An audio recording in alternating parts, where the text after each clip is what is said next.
Coucou les amis, je m'appelle Sarah. Est-ce que tu sais qu'est-ce que j'ai avec moi? C'est mon toutou Rikiki.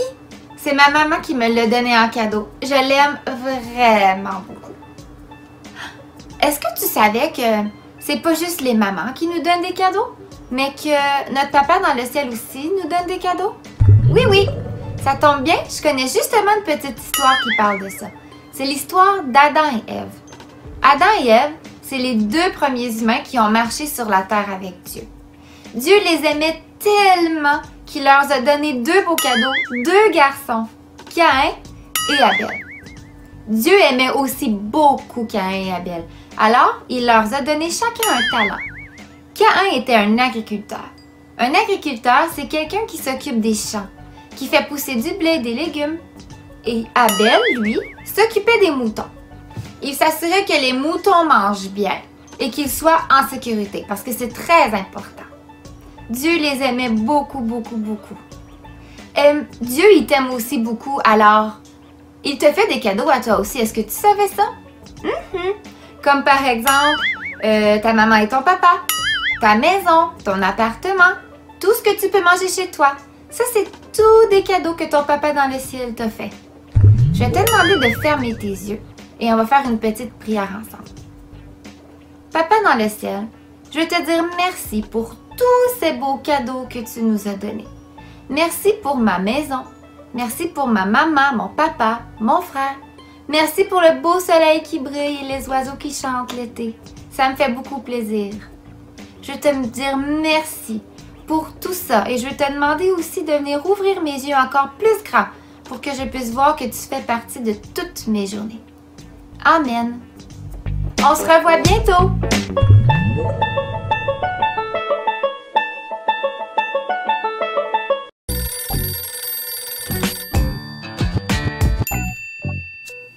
Shalom, ici Philou en ligne et cette semaine, on va regarder un petit crabe et un droit d'aînesse. Tu es prêt? Ici Skyler et le crabe. Salut! Aujourd'hui, nous allons sortir de nos coquilles pour en savoir plus sur le bernard l'ermite. Il existe plus de 800 espèces différentes de bernard l'ermite et presque toutes vivent dans l'océan. Cependant, il existe une douzaine de bernard l'ermite terrestres que les humains connaissent bien. Tous ces différents types peuvent être trouvés partout dans le monde. Ces crabes spéciaux ont un corps avec 5 paires de pattes, 4 antennes et des yeux attachés à des tiges qui peuvent se déplacer. La première paire de pattes est constituée de grandes pinces qui servent à grimper, à se battre et à couvrir l'ouverture de leur carapace. Les deuxième et troisième paires servent à marcher et à détecter la nourriture, tandis que les deux dernières paires de pattes, plus petites, servent à se maintenir dans leur coquille. Ils possèdent deux longues antennes utilisées pour toucher et sentir, tandis que les deux autres, plus courtes, servent à sentir et à goûter. Bien qu'ils soient appelés crabes ermites, ils ne vivent pas vraiment en ermite et ne sont pas vraiment de vrais crabes. Contrairement à ce que leur nom suggère, ce sont des animaux sociaux qui peuvent vivre en groupe de 100 ou plus dans la nature. De plus, les crabes ont généralement un exosquelette uniformément dur et développent leur propre carapace. Les crabes ermites ont cependant un exosquelette dur uniquement sur la partie avant de leur corps. L'autre moitié de leur corps est une queue souple. Pour se protéger, ils trouveront donc des carapaces que d'autres animaux ont jetées. Ils passent toute leur vie à trouver la meilleure coquille pour se protéger des prédateurs. Lorsqu'un bernard l'ermite trouve une coquille vide, il quitte sa coquille actuelle pour essayer la nouvelle. Si elle lui convient, il la prend, mais si elle ne lui convient pas, il attend qu'un autre bernard l'ermite la réclame. Pour tester leur carapace, les ermites créent des files d'attente pour que tous les crabes puissent essayer leur nouveau foyer potentiel. Trouver la bonne taille est important pour leur carapace. C'est leur protection contre les prédateurs. Si la carapace est trop grande, l'ermite ne pourra pas y rester. Mais si la carapace est trop petite, le crabe ne pourra pas se rétracter complètement à l'intérieur. C'est pourquoi il est important de trouver la taille idéale. Aimerais-tu vivre dans une carapace?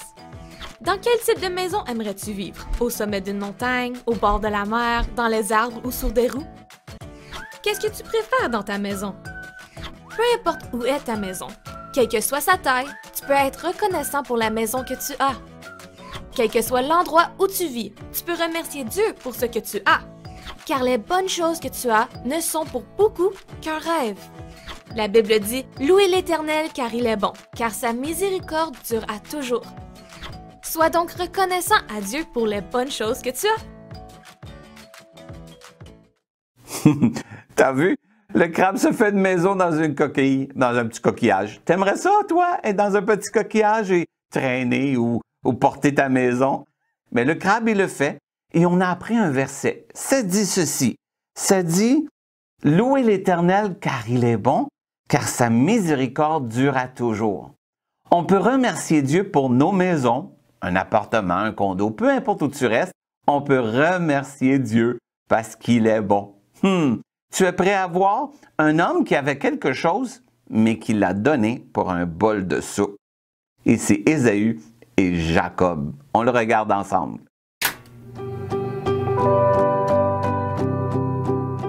C'est l'histoire vraie de frères jumeaux, Jacob, un bon cuisinier, et Ésaü, un chasseur. L'un d'entre eux n'a pas tenu compte de son droit de naissance. Isaac et Rebecca ont eu 2 jumeaux.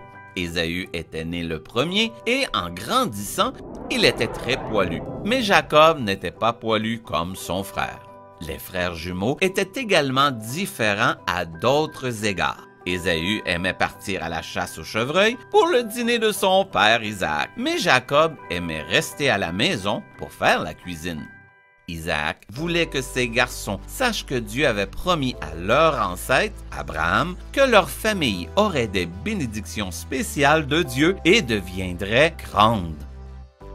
Cette bénédiction spéciale pour notre famille est toujours transmise au fils aîné, a déclaré Isaac. Jacob aimait entendre parler des promesses spéciales de Dieu et souhaitait être le fils aîné. Un jour, Ésaü est rentré de la chasse avec une telle faim qu'il a failli s'évanouir. « Donne-moi un peu de ta soupe aux lentilles rouges, dit-il, avant que je ne meure de faim. » « Tu ne peux l'avoir que si tu me donnes la promesse spéciale de Dieu pour toi, répondit Jacob. Eh bien, cela ne me sert à rien si je meurs, répondit Ésaü. Et il échangea la promesse de Dieu contre un bol de soupe. Après avoir mangé, Ésaü se sentit beaucoup mieux, puis se leva et partit. Il n'appréciait pas sa promesse spéciale. Mais Jacob savait combien ce droit de naissance était précieux. Tu peux lire l'histoire vraie dans ta Bible, dans le livre de la Genèse. Bye bye!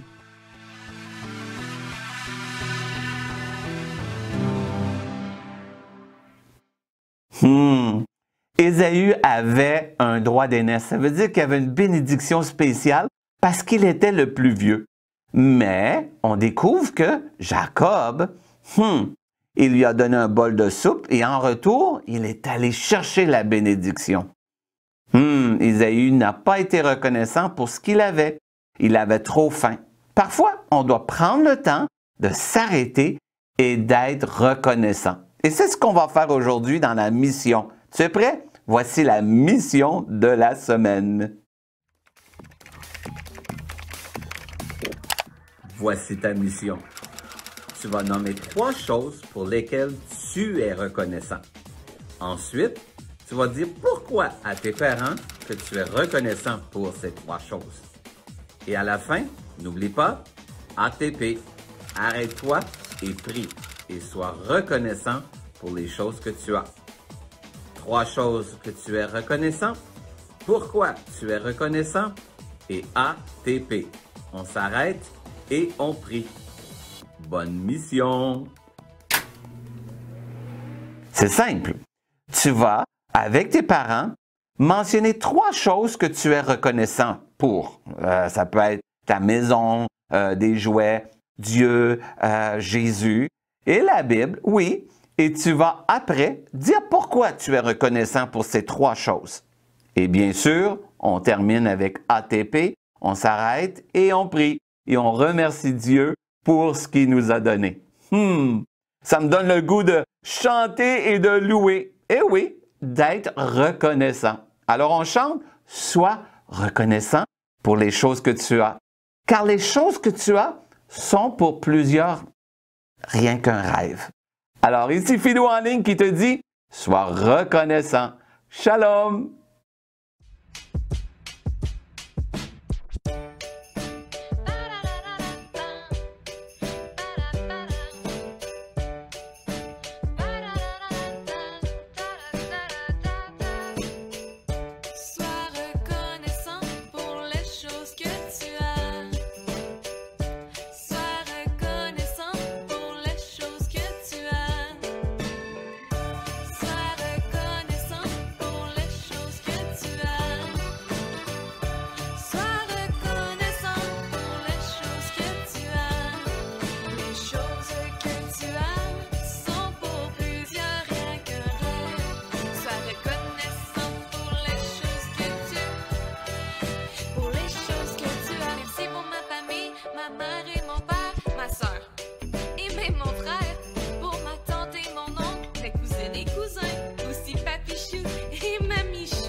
Bon matin à tous. Alors, j'espère que vous avez été bénis par Philou et l'enseignement. Alors, ce matin, on veut louer notre Dieu.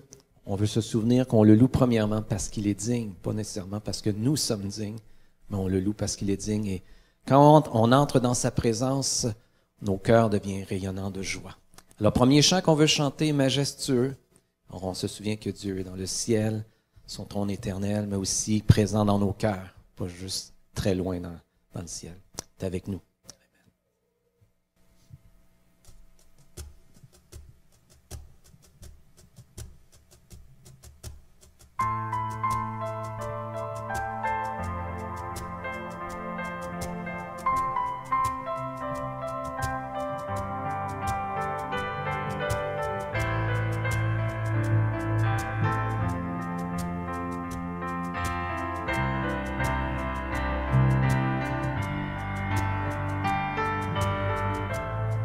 Assis dans le ciel, ton trône éternel, tu règnes à jamais. Vêtu de splendeur, entouré d'honneur et de majesté, les anges chantent à toi la gloire.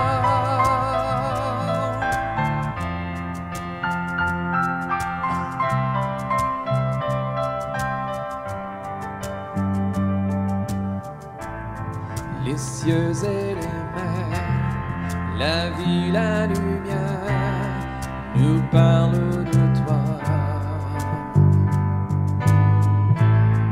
Tu les as créés, les as appelés au son de ta voix. La terre chante majestueux.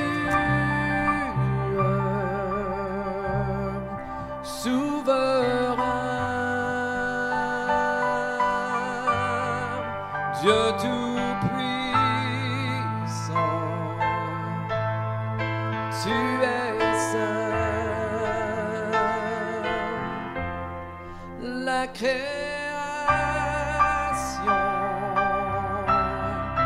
loue ton nom, tout l'univers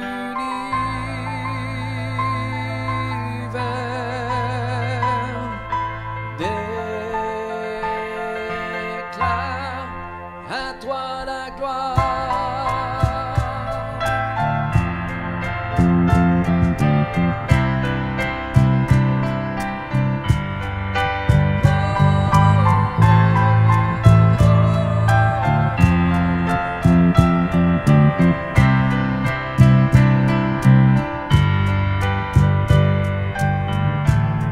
Ô roi serviteur, tu vins sur la terre révéler l'amour. Divin créateur, merveilleux sauveur, tu vis pour toujours. Tes enfants chantent majestueux, souverain, Dieu tout-puissant, tu es saint. La création loue ton nom, tout l'univers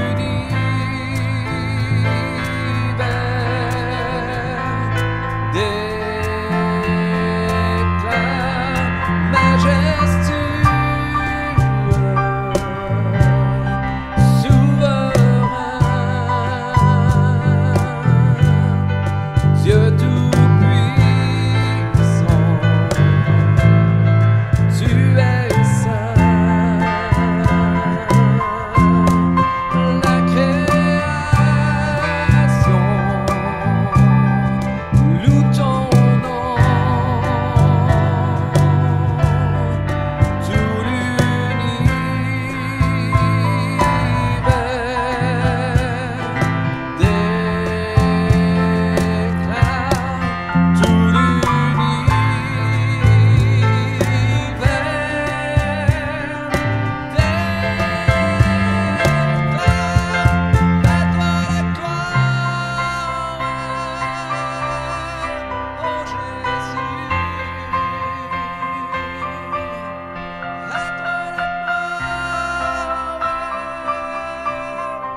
majestueux, Seigneur, et digne de louange. Alléluia. Merci, Seigneur.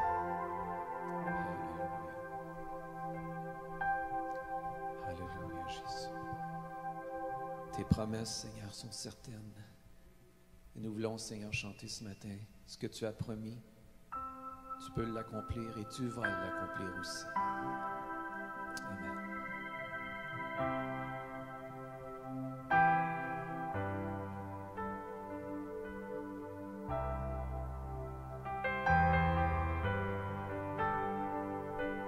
Les ténèbres devant moi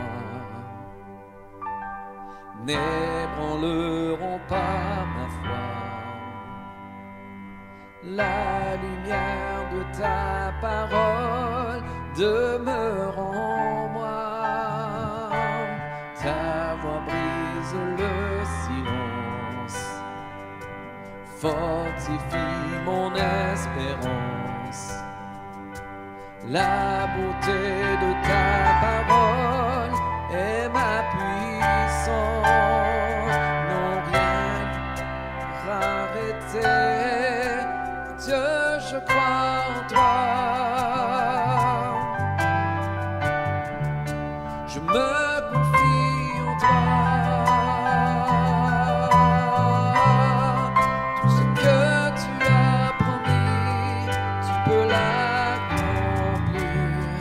Tu peux l'accomplir.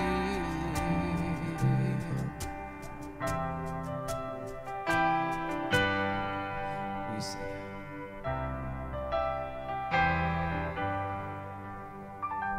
J'entrerai dans tes promesses, affrontant mes forteresses.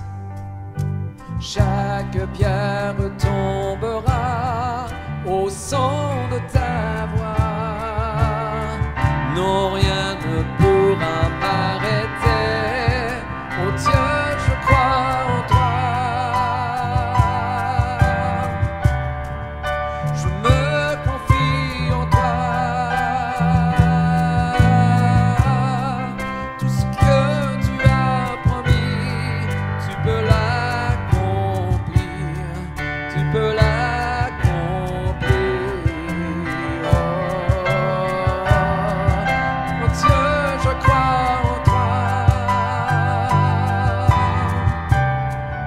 Je me confie en toi. Tout ce que tu as promis, tu peux l'accomplir.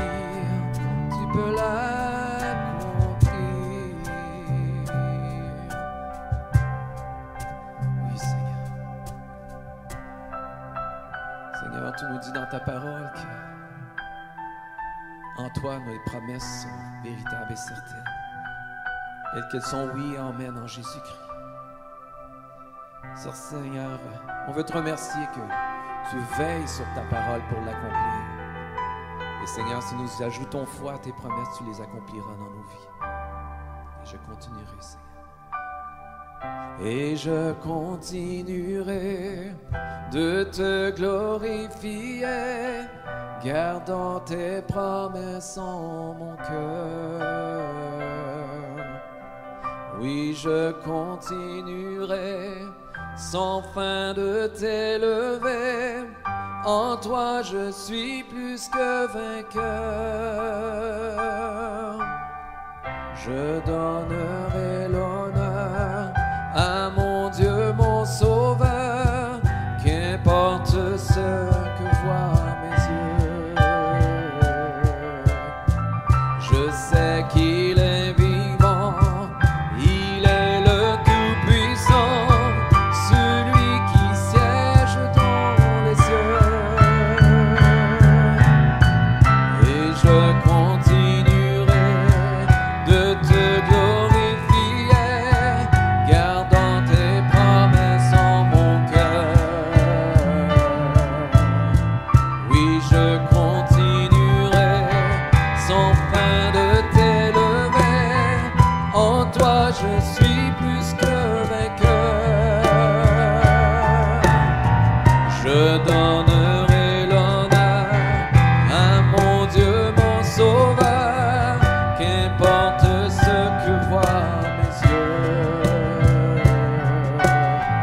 Je sais qu'il est vivant, il est le Tout-Puissant, celui qui siège dans les cieux. Dieu, je crois en toi. Je me confie en toi. Tout ce que tu as promis, tu vas l'accomplir. Tu vas l'accomplir.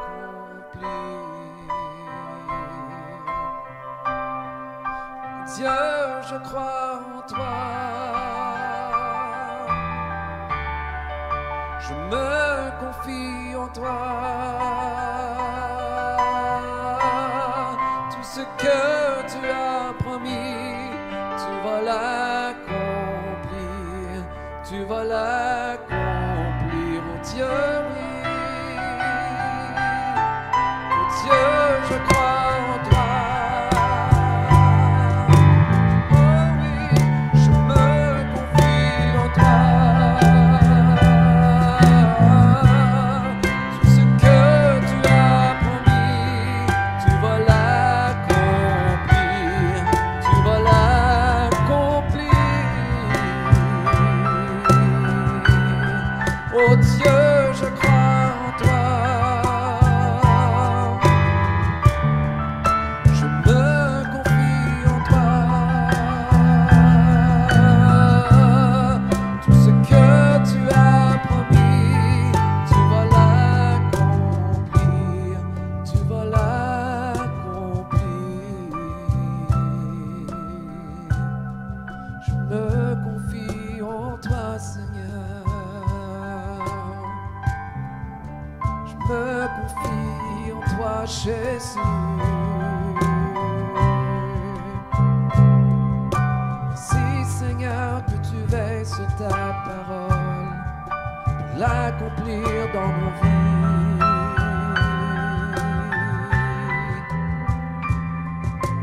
Merci, Seigneur, pour si précieuses et merveilleuses promesses en toi.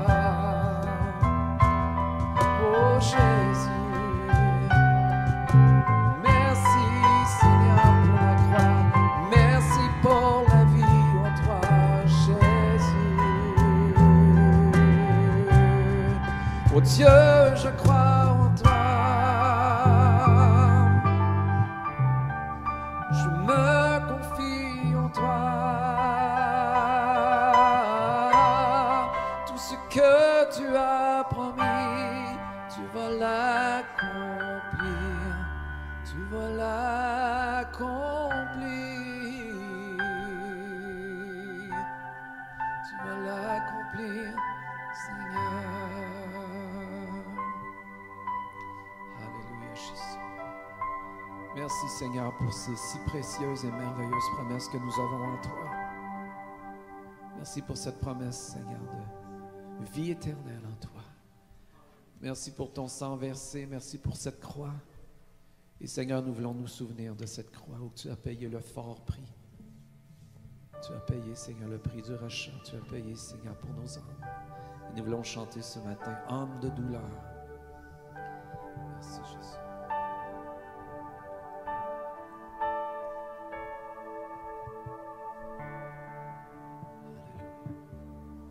Âme de douleur, Fils de Dieu, trahi par les siens,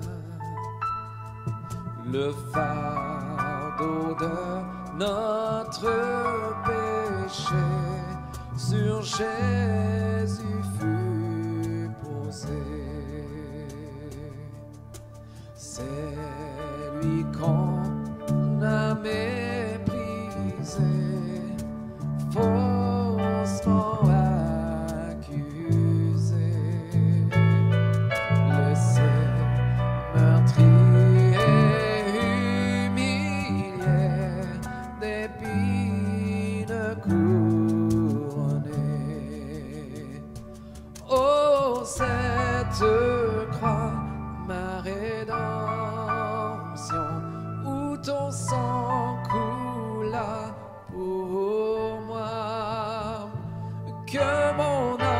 s'écrie Alléluia, gloire et honneur à toi seul. Venu du ciel, venu du ciel sur la terre pour nous réconcilier, pour acheter et pardonner ceux qui l'ont crucifié. Oh, cette croix, ma rédemption, où ton sang coula pour moi, que mon âme s'écrie Alléluia, gloire et honneur à toi seul. Ma dette est payée,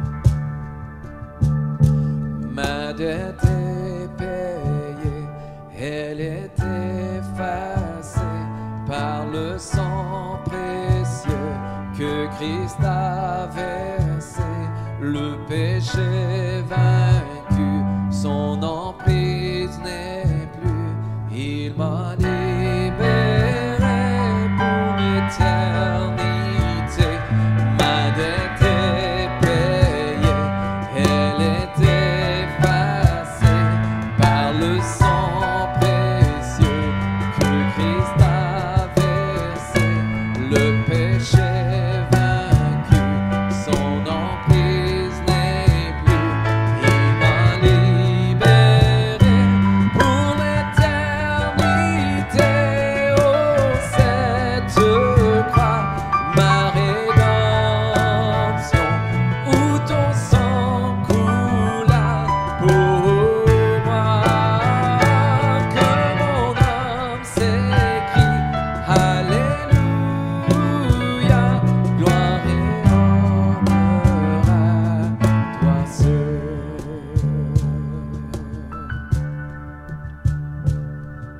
La pierre a été roulée, au voile tombeau vide. Alléluia, Dieu soit loué, il est ressuscité. Oh, cette croix, ma rédemption, où ton sang coula pour moi.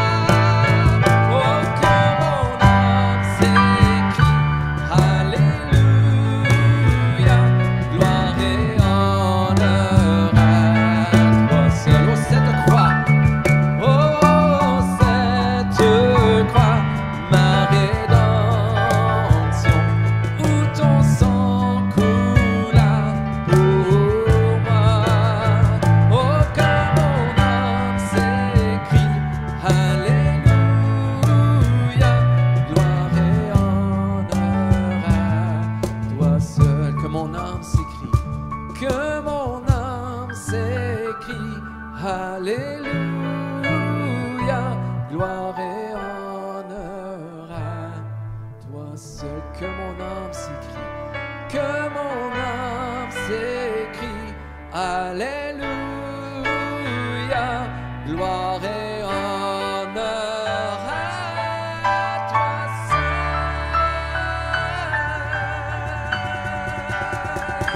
À toi seul, Seigneur.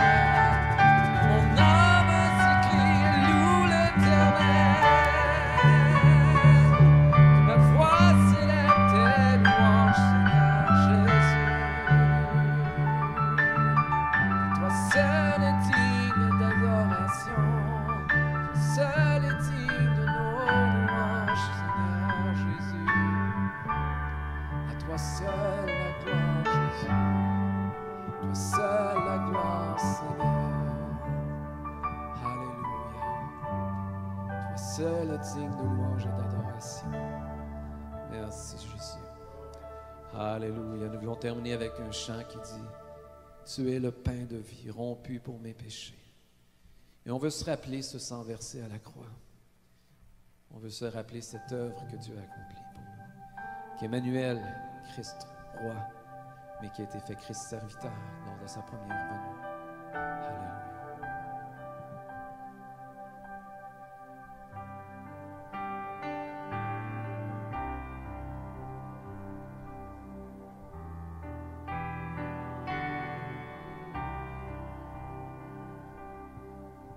Tu es le pain de vie, rompu pour mes péchés. Ton corps sur cette croix, meurtri pour me sauver. Je me rappelle la coupe déversée par amour, cette alliance par ton sang me redonne la vie. Alléluia, je me remémore ton amour pour moi. Alléluia, tes promesses je n'oublie pas.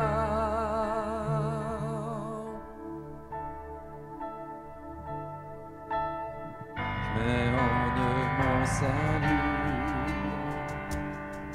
avec crainte et respect, et marchons dans tes voies.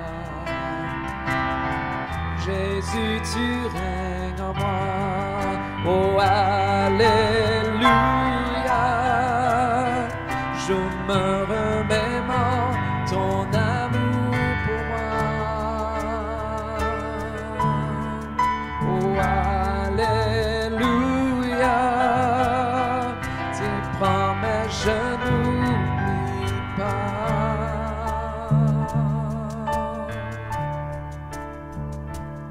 Si jamais je m'éloigne de toi, si jamais je renie ta grâce, rappelle-moi le prix payé.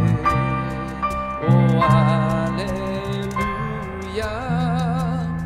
je me remémore ta vie.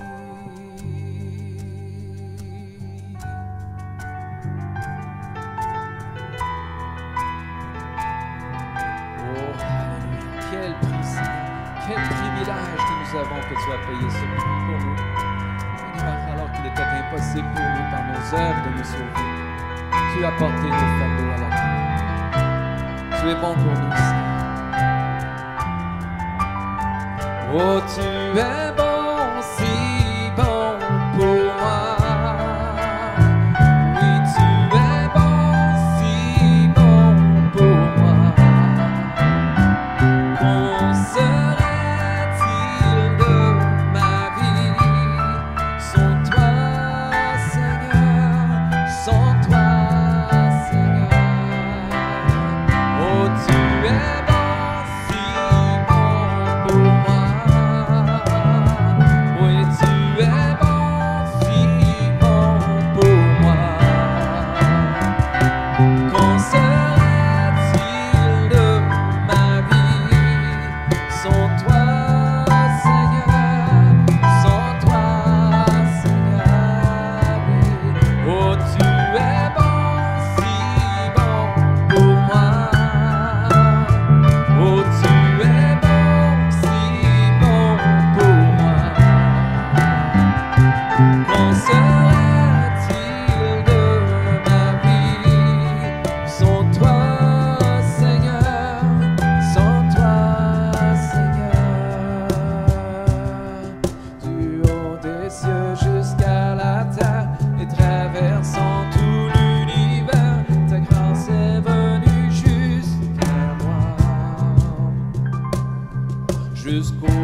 bon, si bon pour moi. Tu es bon, si bon pour moi. Qu'en serait-il de ma vie sans toi, Seigneur, sans toi, Seigneur, oui. Oh, tu es bon, si bon pour moi. Tu es bon, si bon pour moi. Qu'en serait-il de ma vie sans toi, Seigneur, sans toi, Seigneur? Si merveilleux, si glorieux, mon souverain, victorieux, brisant mes chaînes, il prit ma place, m'offrant la vie, de grâce en grâce. Tu es bon, oui, tu es bon, si bon pour moi. Oh, tu es bon, si bon pour moi. Qu'en serait-il de ma vie? Toi, Seigneur, sans toi, Seigneur, si merveilleux, si glorieux, mon souverain, victorieux, brisant mes chaînes, il prit ma place, m'offrant la vie, de grâce en grâce, si merveilleux, si glorieux, mon souverain, victorieux, brisant mes chaînes, il prit ma place, faisant la vie, de grâce en grâce, si merveilleux, si glorieux, mon souverain, victorieux, brisant mes chaînes, il prit ma place, m'offrant la vie, de grâce en grâce. Tu es bon, Seigneur, et si bon pour nous. Alléluia. Seigneur, on est reconnaissant ce matin parce que pour toutes tes bontés envers nous, oh Dieu. Alléluia. Que là où tu es aujourd'hui, déclare dans ta vie, déclare là où tu es ce matin, alléluia, les bontés que Dieu a fait envers toi. Et la première de ces bontés, c'est son salut qui te donne en Jésus-Christ. Alléluia. À cause de cette grâce où Jésus a démontré tout son amour envers qui tu es. Et alléluia, et a fait un geste d'une grande bonté, d'une grande générosité qui a changé ta vie ou qui peut changer ta vie ce matin, alléluia. C'est celle de son sacrifice à la croix. Quelle glorieuse, alléluia, bénédiction. Quel grand geste de bonté envers toi ce matin, envers qui tu es là-haut, alléluia, là où tu es ce matin. Déclare, remercie-le, rends-lui grâce pour ce qu'il a accompli, alléluia. Seigneur, on te remercie pour tes bontés à notre égard. Merci pour la vie, la santé. Merci pour le salut en toi, Seigneur. Alléluia. Seigneur, tes bontés envers nous. Chantons-le encore une dernière fois ce matin, alléluia, tes bontés. Et déclarons-le là où vous êtes aujourd'hui. Déclarez toutes les bontés de Dieu envers votre vie aujourd'hui, alléluia. Oh, merci Jésus.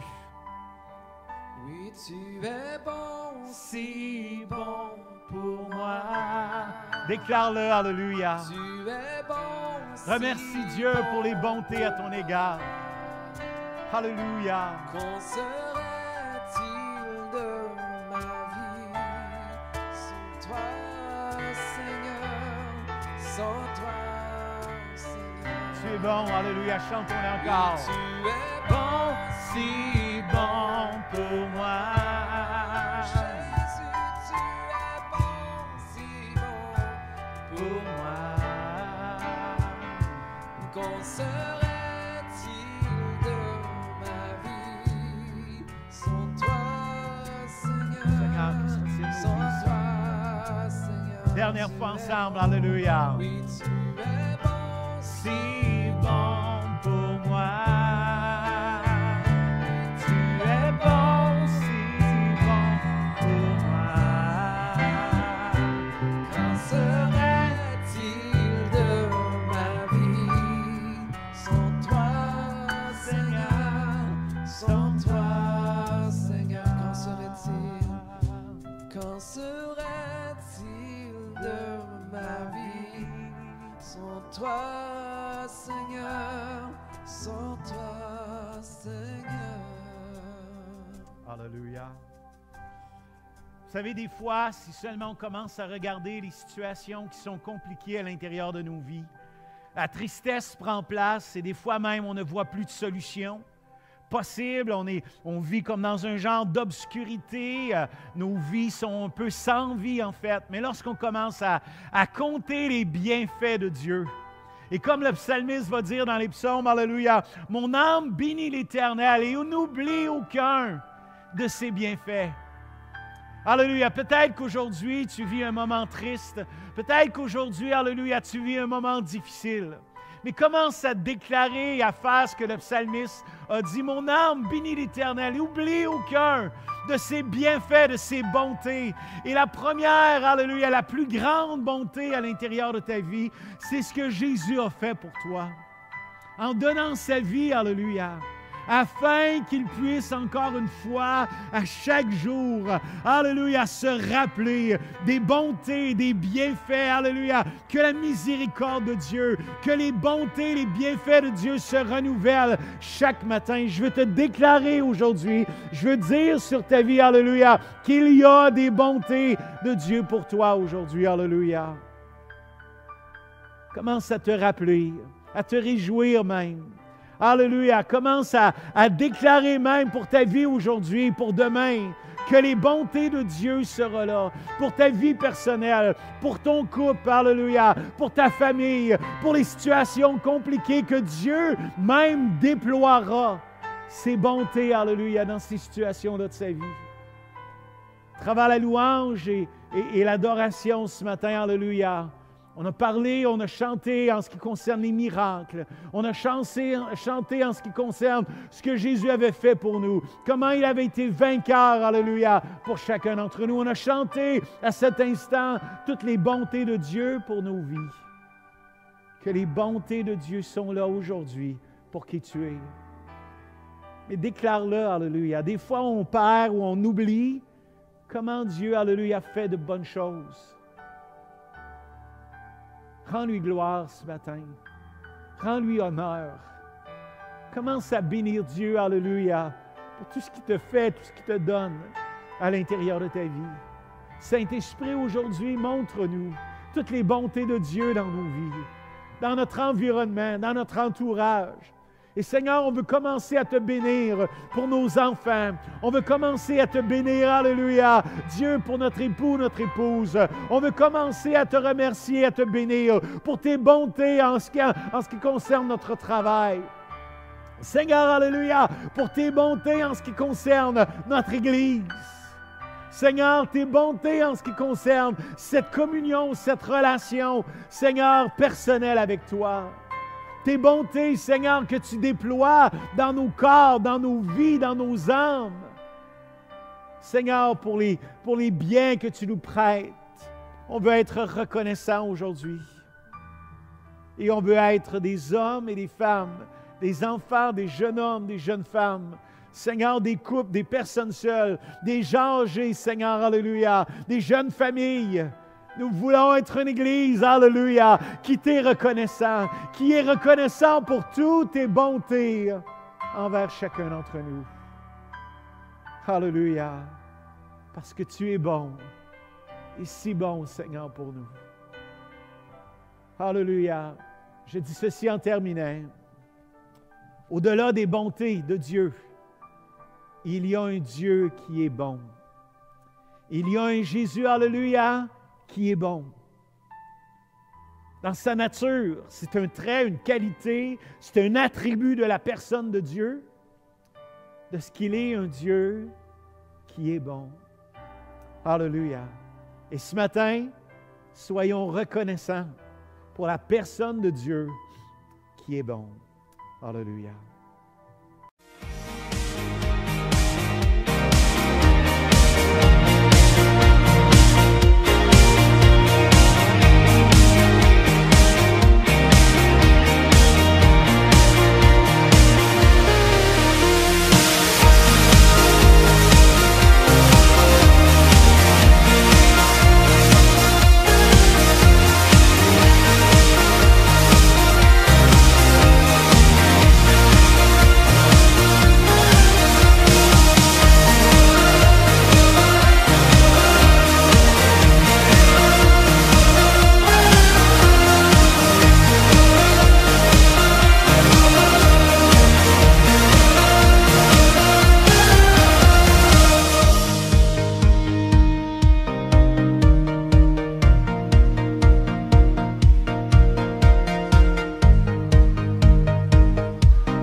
Merci pour ce temps de louange et d'adoration. Il est bon d'adorer Dieu et de l'exalter. Merci à toute l'équipe qui rend ces réunions possibles comme ce matin et dans lesquelles on peut être béni, goûter, ressentir la présence de notre Dieu, de pouvoir le louer, l'exalter, lui dire comment on l'aime et être reconnaissant envers tout ce qu'il a fait pour chacun d'entre nous. On veut juste faire quelques annonces vraiment très rapidement ce matin. Vous voyez défiler à l'écran un peu toutes les horaires de la semaine avec quelques pensées. Notre cœur, c'est de vouloir vous bénir et de nous rappeler tout ce qui est fait à l'intérieur de l'Église. On veut juste rappeler tous les groupes connexion qui ont lieu mardi matin, 9h30, bien important pour la prière. Mardi soir, il y a un groupe connexion à 19h pour Génération Antidote. Alors, Génération Antidote, connectez-vous à travers ce groupe Zoom. C'est à 19h mardi soir. Mercredi soir, 19h, les connexions études avec les armes du chrétien et les dons d'opération. Jeudi, 19h, connexion études, les fondements de la foi avec Pasteur Félix, alors pour ceux qui sont inscrits. Et vendredi, il y a à 13h30, il y a une rencontre pour vous. Les aînés, prenez note de cela, c'est à 13h30. Il va y avoir le témoignage de M. Jean-Marie et Mme Denise Lafrance. Alors, des gens que l'on connaît bien à l'Église, qui sont des gens depuis de longues années à l'intérieur de l'Église. Vous allez être bénis de ce que Dieu a fait à travers leur vie. Alors, soyez là, les aînés. C'est vendredi qui vient. C'est à 13h30, rencontre pour les aînés. Et vendredi soir, alors qu'il y a les aînés dans la journée, le soir, il y a la jeunesse. Alors, vraiment, d'un groupe d'âge à un autre. Et il y a une nuit de prière pour la Génération Antidote. Alors, vous avez toutes les informations dont vous avez besoin sur le Facebook de Génération Antidote et soyez bénis, la jeunesse, pour ce temps de prière. Et merci de prier pour toute l'Église et les gens à l'intérieur de cette Église. Alors qu'on est dans une situation présentement dans le monde dans lequel on est, et lorsqu'on regarde tout ce qui a pris place, j'aimerais nous dire qu'il y a eu à travers les âges, à travers l'histoire, des situations qui est arrivé dans notre monde, dans notre société, dans le monde en général, et qui ont soit changé le monde, en fait, les choses après ces moments, ces situations ou ces temps dans l'humanité ont changé l'histoire de l'humanité. Et probablement ce dans quoi on est présentement va être un rappel, ou plutôt va faire partie de l'histoire de l'humanité. Lorsqu'on regarde, par exemple, on peut parler de la Première Guerre mondiale qui a lieu en 1914. On peut parler aussi de la Deuxième Guerre mondiale, 1939. On peut parler de certaines épidémies qu'il y a eu dans l'histoire. J'aurais pu en mentionner. Il y a soit des épidémies qu'il y a eu mondialement ou encore plus précisément dans les parties du monde. On pense à la peste noire, on pense à la grippe espagnole, on peut penser à la pandémie du choléra et tout ce qui a pris place. Et lorsqu'on regarde dans l'histoire de ces pandémies ou dans l'histoire de ce qui s'est passé à travers le monde, guerre ou autre chose, les pandémies ont souvent été, ou encore les moments d'histoire importants, ont souvent celles non seulement qui ont marqué un calendrier, mais qui a fait que les choses ont été changées. Mais en fait, là, je lisais dernièrement, il y avait quelqu'un qui disait, alléluia, que ce n'est pas nécessairement les pandémies ou les guerres qui ont changé l'histoire, mais plutôt comment l'être humain a su être capable de faire face à ça et a su développer certaines circonstances, certaines choses pour être capable d'aller plus loin. En fait, il y a une chose qui a démontré que ce soit les pandémies ou les situations dans le monde qui est arrivée. Et il y a quelqu'un qui a dit ceci, les épidémies, les pandémies ou encore, sont surtout des agents révélateurs des failles d'une société. Des failles d'une société. Un professeur qui a mentionné cela, alléluia, disant que ça a été une démonstration de démontrer certaines failles à travers la société. Et à travers ces moments-là, l'être humain a dû être capable de faire face. Et ce matin, j'aimerais commencer avec vous une série de 3 prédications qui va faire que lorsque l'on jase avec les gens, on dit les choses ne seront plus jamais pareilles après cette pandémie, les choses vont changer. Bien sûr, il va y avoir des choses qui vont changer. En même temps, il y aura des choses qui vont demeurer. Mais en même temps, cette pandémie aura démontré peut-être certaines failles au sein de notre société et peut-être même aura montré certaines failles au sein de notre propre vie à nous-mêmes. Je pense que certaines statistiques, par exemple, dans des couples qui ont passé des moments durs à cause de la pandémie, je l'ai dit dernièrement dans une prédication, que je crois que la pandémie a été davantage pour démontrer certaines failles à l'intérieur de la vie des gens, des couples ou autre chose dans notre société. Maintenant, on peut être capable de se poser la question, qu'est-ce qui va être différent dans nos propres vies? On peut regarder la chose comme un sens de la société, mais on peut aussi regarder la chose dans une dimension de nos propres vies, à l'intérieur de nos propres vies. Et ce matin, j'aimerais nous poser une question.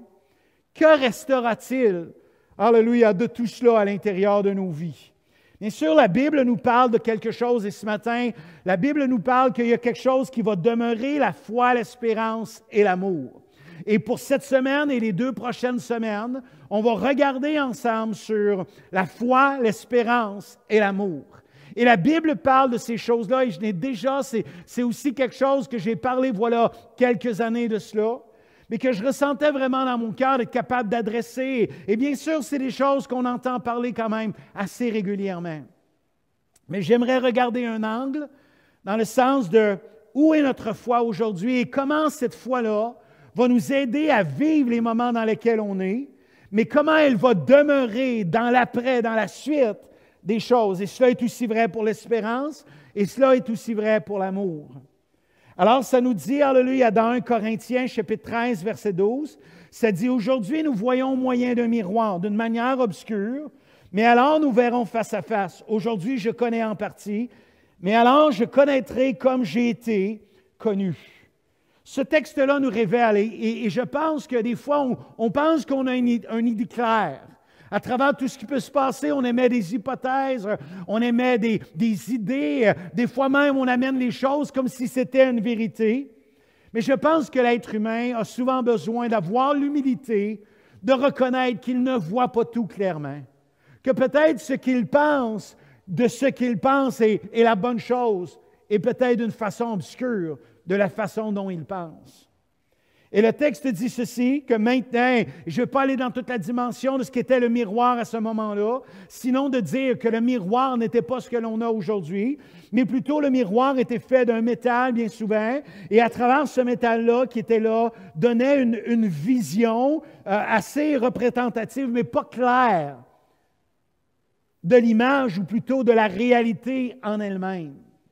Et ici, l'apôtre prend cet exemple qu'aujourd'hui, on voit au moyen d'un miroir. Lorsqu'on regarde ce qui se présente autour de nous, dans notre société, dans notre monde, je dirais même de ce qui nous est relaté, à travers toutes l'Internet, la télé, de tout ça, j'aimerais nous amener à penser que tout cela est vu à travers un moyen d'un miroir, qui peut être d'une façon assez obscure, quelquefois, mais dans lequel on a besoin d'être capable de voir, de réaliser que la parole de Dieu, que notre foi, que notre espoir, que notre amour, dans ce moment-là d'obscurité, c'est-à-dire où les choses ne sont pas aussi claires que des fois on aimerait que ça soit clair, la foi, l'espérance et la charité vont nous donner d'être capables de persévérer, de continuer, et la Bible nous dit que cela va demeurer. Ça dit ceci dans le texte qu'on a lu ensemble. Ça dit, mais alors, lorsque je vais être avec le Seigneur, je connaîtrai comme j'ai été connu. C'est intéressant parce que dans la Bible, dans Jean chapitre 1, verset 46, il nous est relaté l'histoire d'un homme qui s'appelait Nathanaël, qui ne croyait pas vraiment en Jésus-Christ à ce moment-là, mais que Jésus va démontrer qu'il connaissait bien cet homme, alors que Nathanaël ne connaissait pas bien, va même dire de Jésus-Christ, qui était, peut-il venir quelque chose de Nazareth, quelque chose de bon de Nazareth, puis il est en train de parler de Jésus à ce moment-là. Au verset 46, ça dit, Nathanaël lui dit, « Peut-il venir de Nazareth quelque chose de bon? » Philippe lui répondit, « Viens et vois, Nathanaël. » Et lorsque Jésus a vu venir Nathanaël, il a déclaré une qualité, plutôt une identité même de la vie de Nathanaël. Et alors que Jésus va dire de cet homme, alléluia, qui avait point de fraude, et là, Nathanaël va dire, « D'où me connais-tu, Jésus? » Rappelons-nous que dans le texte que l'on a lu ensemble dans 1 Corinthiens, ça dit « Comme j'ai été connu ». J'aimerais nous dire que la base de ce texte-là, même de la foi, de l'espérance et de l'amour, part d'une base de ce que nous sommes connus. Et lorsque le texte, alléluia, nous donne, et cet homme va dire, « D'où me connais-tu? » Et là, ce n'est pas juste l'idée de me connaître extérieurement, mais c'est de me connaître intérieurement. En fait, Nathanaël est en train de dire, « D'où connais-tu que je suis un homme dans lequel il n'y a point de fraude? » Et à ce moment-là, alléluia, Jésus va révéler que peu de temps auparavant, Jésus avait vu Nathanaël, alléluia, qui était sous un arbre à ce moment-là. Il dit, « Je t'avais vu sous le figuier. » Il dit, « Je t'ai vu. » Et à ce moment-là, et Nathanaël comprend que non seulement il avait vu, que Jésus avait vu Nathanaël de loin, où il était assis sous un arbre, mais avait vu le cœur de cet homme-là à ce moment-là. J'aimerais nous dire ce matin que Dieu nous connaît bien, que Dieu te connaît bien. La raison pour laquelle on peut avoir la foi, la raison pour laquelle on peut avoir l'espérance, la raison pour laquelle on peut avoir cet amour-là, et que cela veut, que Dieu veut que cela demeure à l'intérieur de nos vies, c'est parce qu'il nous connaît.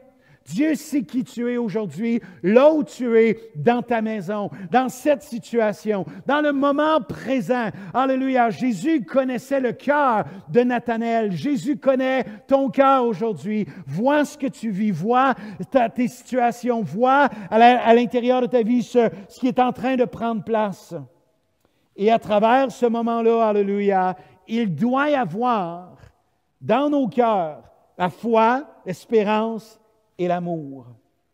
Alors Jésus connaissait bien Nathanaël. Et lorsqu'on va continuer dans un instant à travers ce texte-là, mais dans 1 Corinthiens, dans le texte qu'on a lu, chapitre 13, il va être maintenant dit, maintenant donc, alors qu'il dit tout ce qui va être fait, Jésus va avoir parlé des prophéties, de toutes les dons, il dit, mais donc ces trois choses demeurent, la foi, l'espérance et la charité. Mais la plus grande de ces choses, c'est la charité ou c'est l'amour. Lorsqu'on regarde dans ce texte-là, Jésus va dire, ou plutôt Dieu va dire à travers l'apôtre, que la foi, l'espérance et l'amour est celle qui va demeurer, qui va rester. Alors j'aimerais nous dire ceci, je ne sais pas, je peux avoir certaines pensées d'une façon obscure de ce que cette pandémie aura changé dans notre société, dans notre monde tout entier.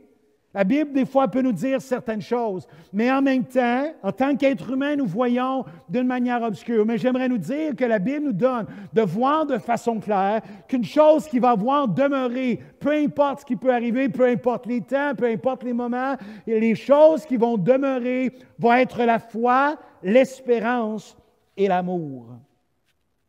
Et le texte dit « maintenant, à cet instant présent », dans le moment, dans l'instant, dans le maintenant. Et vous savez ceci, non seulement c'est quelque chose qui va demeurer, mais mais l'apôtre va dire cela à travers, alléluia, maintenant, dans cet instant présent.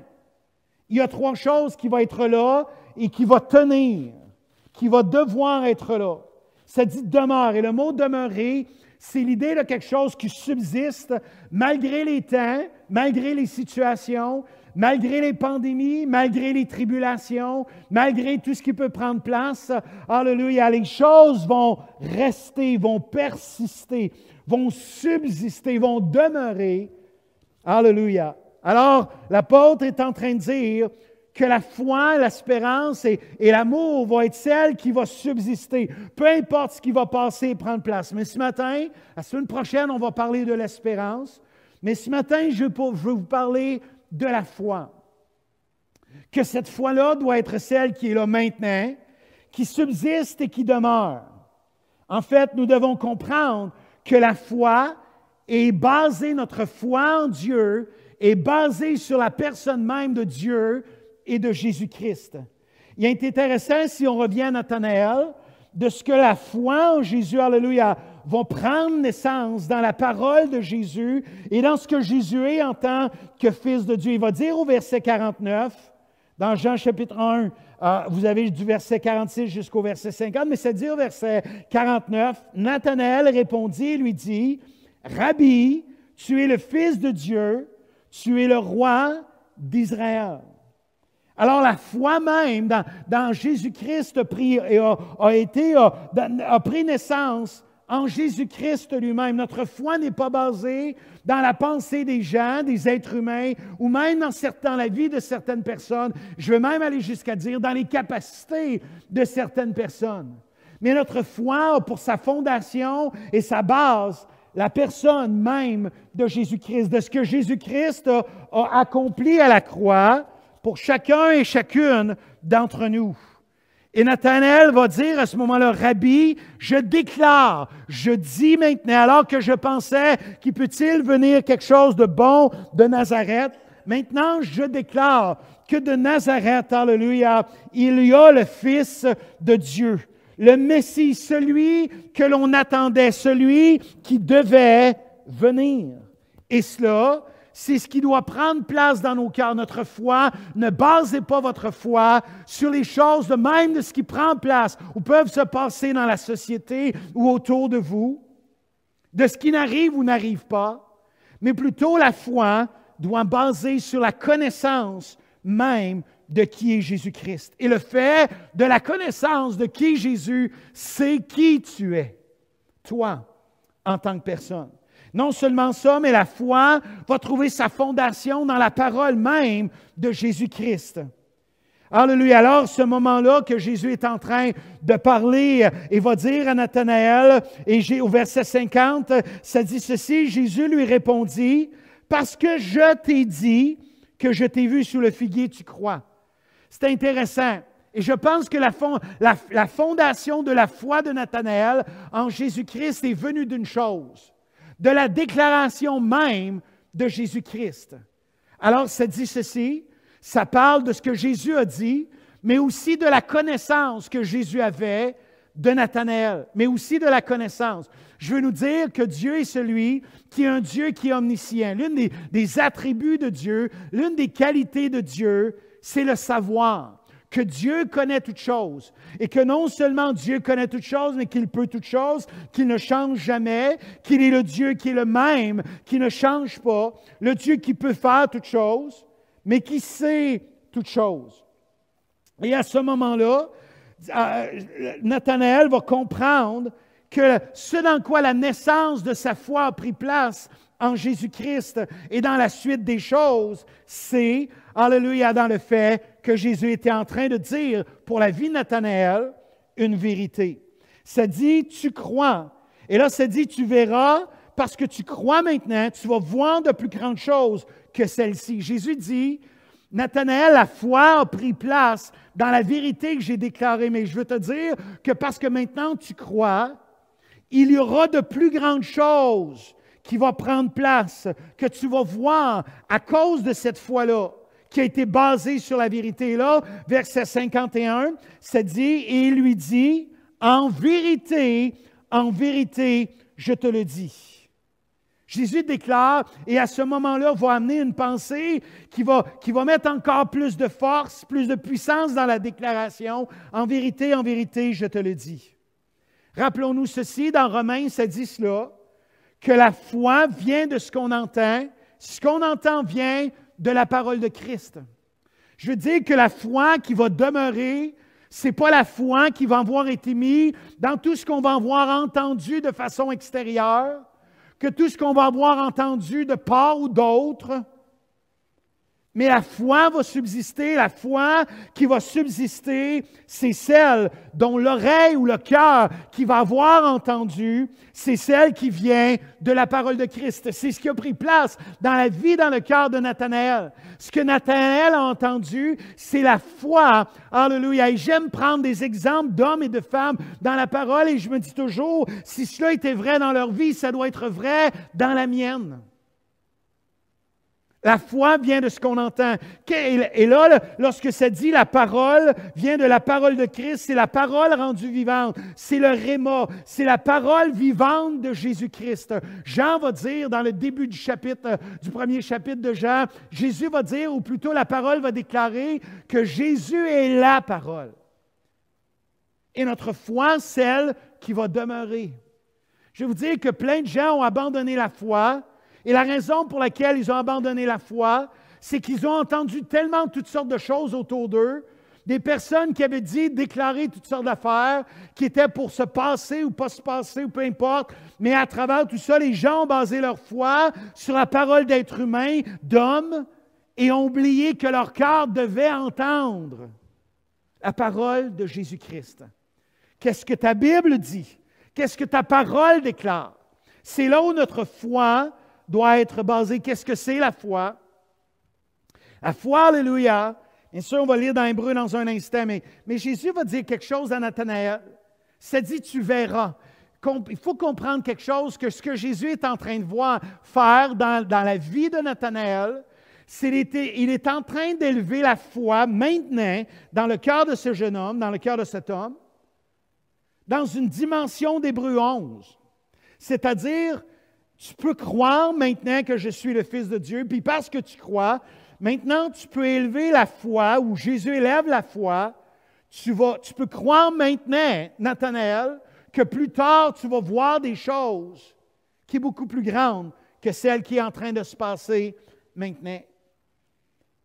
Qu'il y a des choses qui vont arriver. Rappelons-nous dans Hébreux, chapitre 11, verset 1, ça dit « Or la foi est une ferme assurance des choses qu'on espère, une démonstration de celles qu'on ne voit pas. » Et là, le verset 2 dit « Pour l'avoir possédé, les anciens ont obtenu un témoignage favorable. C'est par la foi que nous connaissons que le monde a été formé par la parole de Dieu, en sorte que ce qu'on voit n'a pas été fait de choses visibles. » Le texte est en train de dire ce que l'on bénéficie maintenant de la création, ce n'est pas quelque chose qui existait, mais que Dieu a fait, que Dieu a déclaré et que les choses sont arrivées. Alors la foi, c'est quoi? C'est une ferme assurance des choses qu'on espère. Et ces choses-là qu'on espère, c'est selon la volonté, selon la parole de Dieu, selon les principes de Dieu, une démonstration de celles qu'on ne voit pas. Et c'est ça que Jésus est en train d'élever dans le cœur de Nathanaël lorsqu'il dit « Tu verras ». Et vous savez ceci, le texte dit quelque chose qui est tellement pour moi encourageant.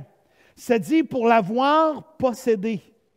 C'est intéressant parce que ce sont des hommes, et là, il y a tout en Hébreux 11, tous ces hommes et ces femmes de foi. Alors, ce n'est pas une question d'âge, ce n'est pas une question de sexe, ce n'est pas une question d'un homme, d'une femme, ce n'est pas une question de toutes nos capacités, nos possibilités humaines, mais ça dit pour l'avoir possédé. Et les gens qui l'ont possédé, c'est des gens, alléluia, qui l'avaient. Le texte dit, l'idée de posséder, c'est l'idée de quelqu'un qui a quelque chose à l'intérieur de son cœur et de sa vie, qui possède cette foi d'Hébreux 11.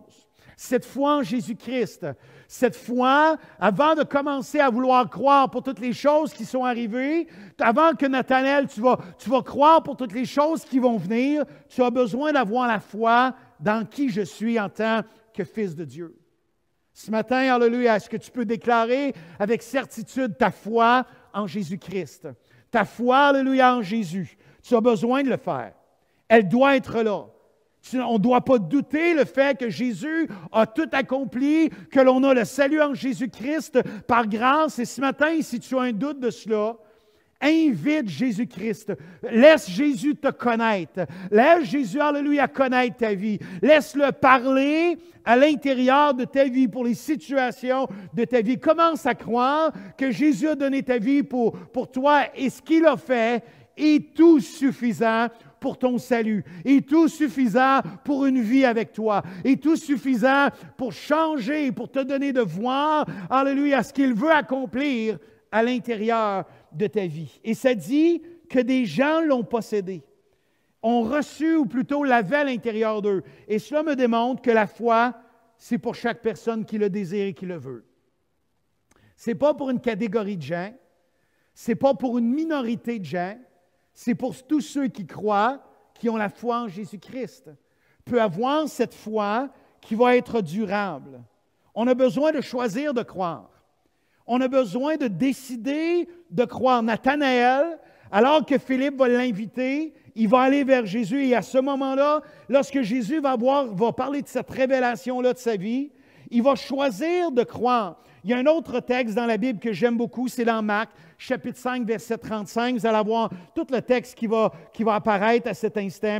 Et juste pour bien saisir le contexte, c'est alors que Jésus est dans une barque, va regagner la rive, et alors qu'il va être là, il y avait un homme, un chef de synagogue qui était là, et à ce moment-là, il y avait une de ses filles qui était malade et qui était à l'extrémité, qui était sur le bord de mourir.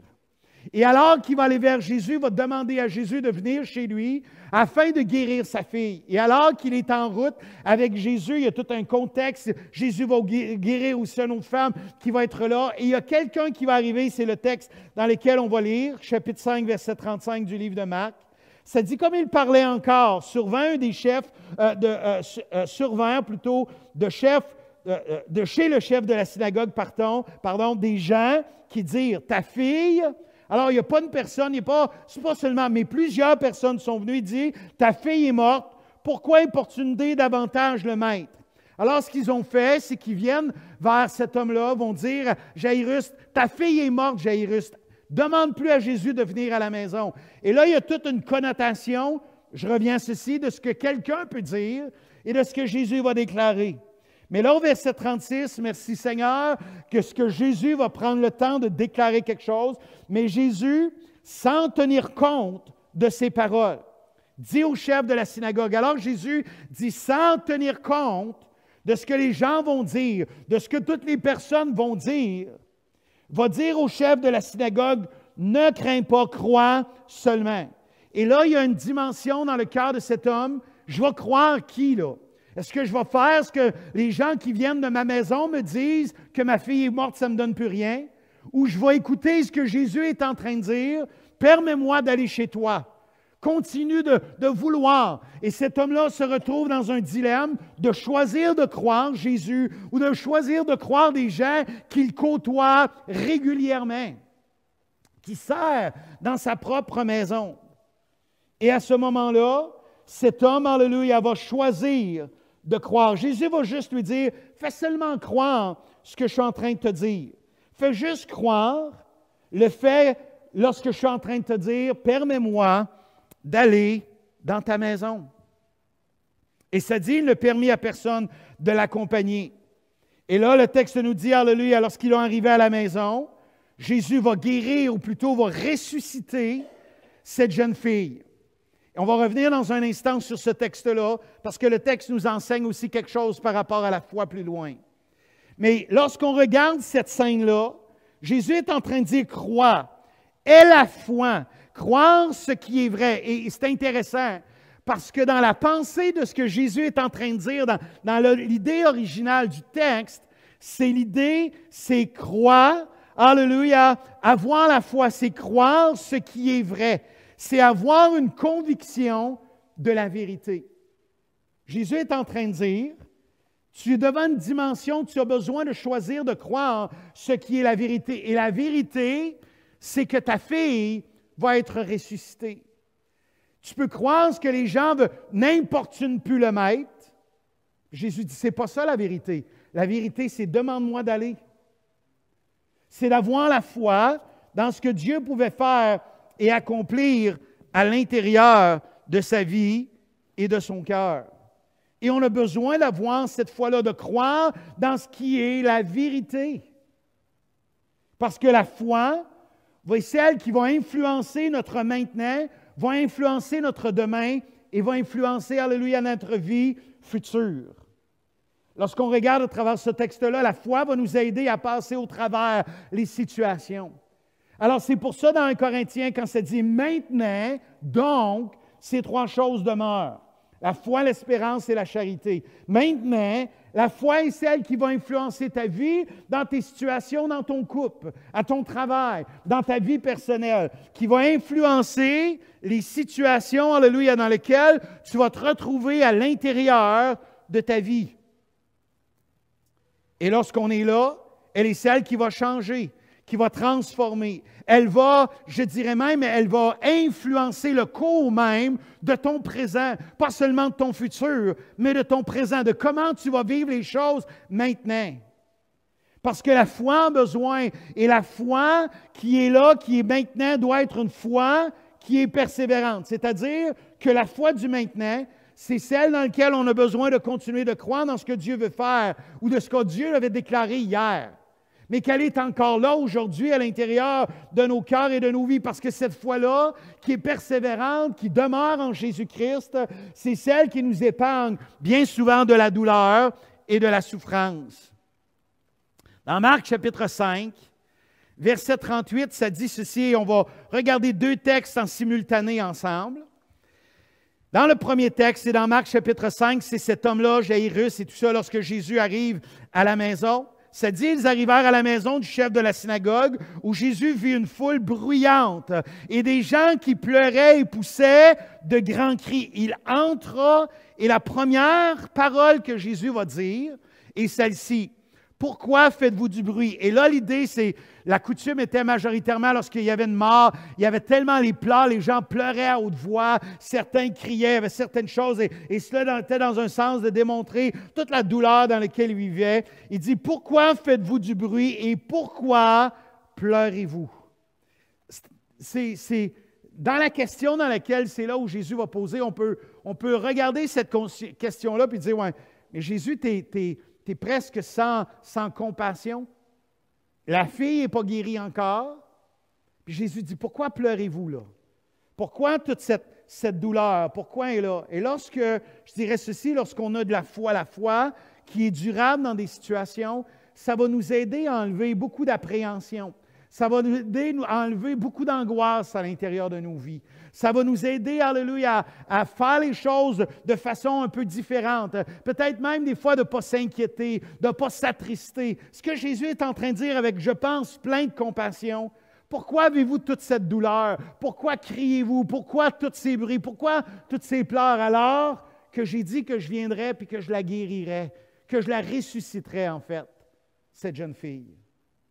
Il nous est dit aussi dans Luc chapitre 24, verset 17, et dans ce texte, c'est le texte alors que Jésus était mort, il est ressuscité, et là, c'est les disciples sur le chemin d'Emmaüs, et là, Jésus va être là, puis Jésus va leur dire, alors que Jésus est ressuscité, il leur dit, de quoi vous entretenez-vous en marchant pour que vous soyez tout tristes. Les disciples sont là, il y a une tristesse profonde dans leur cœur de la mort de Jésus-Christ. Mais je trouve ça tellement particulier.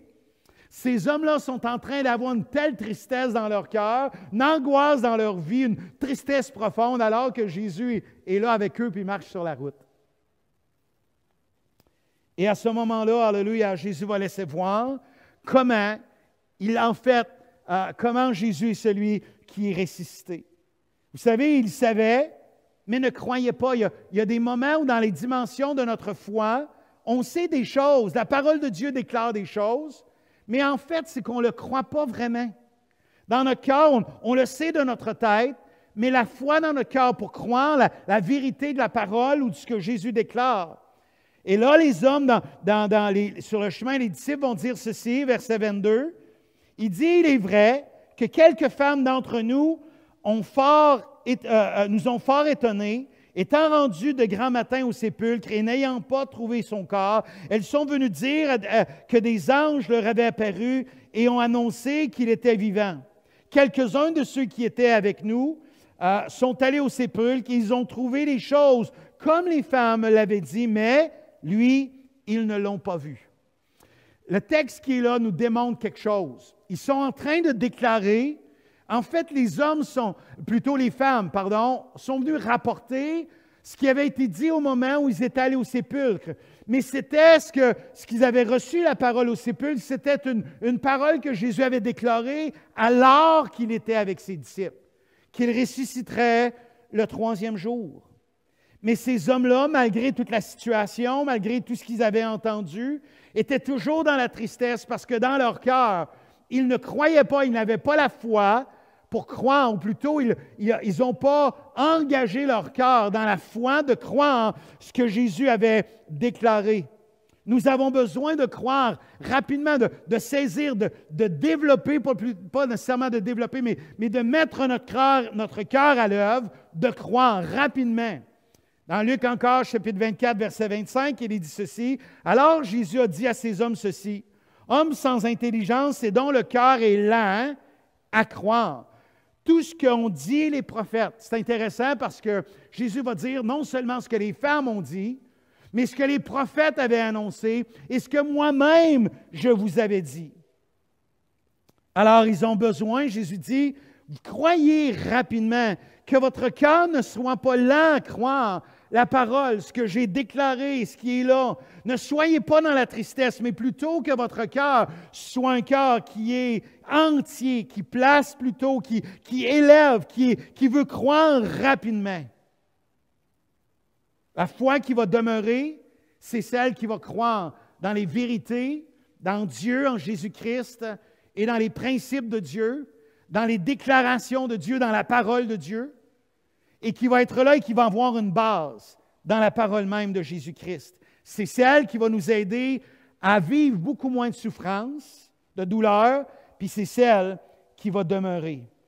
Dans Marc, chapitre 5, verset 36, Jésus va dire encore, « Mais ne crains pas, crois seulement. » N'aie pas cette crainte-là. Applique ton cœur à croire maintenant.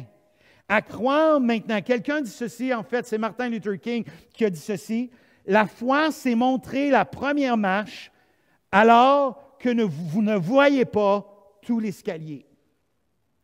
La foi, c'est monter la première marche alors que vous ne voyez pas tout l'escalier.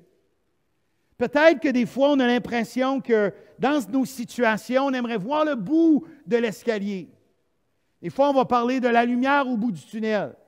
Si notre foi, alléluia, dans une manière qui est là, lorsque je pense à cette pensée du tunnel, on peut être soit de voir d'une manière obscure, comme la parole de Dieu a dit dans 1 Corinthiens 13, 12, de voir d'une manière obscure. Peut-être qu'on est là dans ce tunnel-là, puis on voit mais il y a toute une façon d'obscur. Mais si plutôt dans ce tunnel-là, on voyait avec la foi. Et on voyait, alléluia, la foi qui est là, la finalité de croire que Dieu, nos vies, est entre ses mains et que la seule chose qu'on veut faire, c'est obéir et marcher dans ce que Dieu veut faire. Jésus va dire dans Luc chapitre 24, verset 25, et c'est surtout le verset 26, ça dit ceci, « Ne fallait-il pas que le Christ souffrit ces choses et qu'il entra dans la gloire? » Jésus est en train de dire à ses disciples-là, alors que lui ressuscité qui est avec eux, ils ne l'ont même pas encore reconnu à ce moment-là. Et là, le texte dit, alléluia, n'était-il pas nécessaire, n'était-il pas important? Alors, lorsqu'on regarde tout ça, on a besoin de placer notre foi dans ce que Dieu déclare, dans ce que Dieu veut faire, dans ce que Dieu veut accomplir. C'est ce que Nathanaël va avoir besoin de faire, dans la parole que Jésus va déclarer, dans le fait qu'il le connaissait. Pour cet homme Jaïrus, sa foi devait être placée dans ce que Jésus déclarait et non pas dans tout ce que les gens pouvaient mentionner de sa propre maison même. Et là, je ne suis pas en train de dire qu'on ne devrait pas croire les gens. Je suis en train de dire que la suprématie des choses sont toujours la parole de Dieu, les principes de Dieu. Et à travers ça, alléluia, ils avaient besoin de croire ce qui était la vérité. Et la vérité, la seule vérité est celle qui est dans la parole. La seule vérité, alléluia, dans laquelle je peux y placer toute ma foi, c'est ce que Jésus déclare.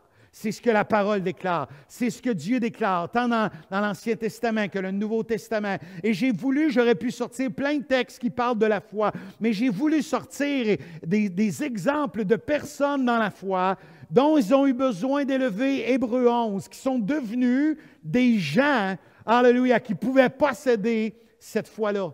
Qu'ils avaient cette foi qui a pris place à l'intérieur de leur vie, de leur cœur. Et vous pourrez lire à la maison, alléluia, les disciples sur le chemin d'Emmaüs, comment Dieu est celui qui va faire les choses, puis comment les seigneurs, alléluia, vont entreprendre et vont agir. Et à un moment donné, ces disciples-là vont comprendre que celui qui marchait avec eux, c'était Jésus-Christ.